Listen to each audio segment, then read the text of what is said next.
ഈ ഓട്ടിസവും A D H ഡിയും പലപ്പോഴും മിസ് ഡയഗ്നൈസ്ഡ് ആയിട്ട് വരാറുണ്ടോ? തീർച്ചയായും അങ്ങനെ ഒത്തിരി കുട്ടികളെ കാണാറുണ്ട്. ഇന്ന് രാവിലെ തന്നെ എനിക്ക് വന്നൊരു കുട്ടിയുടെ കാര്യം എടുക്കുകയാണെങ്കിൽ 6 വയസ്സ്. അപ്പോൾ 5 വയസ്സിൽ പുറത്തുനിന്ന് ADHD എന്ന് ഡയഗ്നോസ് ചെയ്തെന്നാണ് പറഞ്ഞത്. അപ്പോൾ കുട്ടിയെ കണ്ടപ്പം തന്നെ എനിക്കൊരു ഡൗട്ട് തോന്നി, അത് ADHD അല്ലാതെ വേറെ കുറച്ച് പ്രശ്നങ്ങൾ കൂടി ഉണ്ടല്ലോ.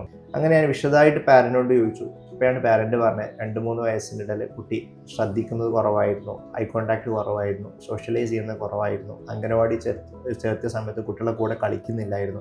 അങ്ങനെ നോക്കുമ്പോൾ സോഷ്യലും ലാംഗ്വേജും ഡിലേ കുട്ടിക്ക് നേരത്തെ തന്നെ ഉണ്ടായിരുന്നു. പിന്നെ അതിൻ്റെ കൂടെ ഇപ്പോൾ ഹൈപ്പർ ആക്ടിവിറ്റിയും കാണിക്കുന്നുണ്ട് എന്നേ ഉള്ളൂ. അപ്പോൾ ഡയഗ്നോസ് ചെയ്യപ്പെട്ടിരുന്ന ADHD with behavioural issues and language impairment എന്നായിരുന്നു.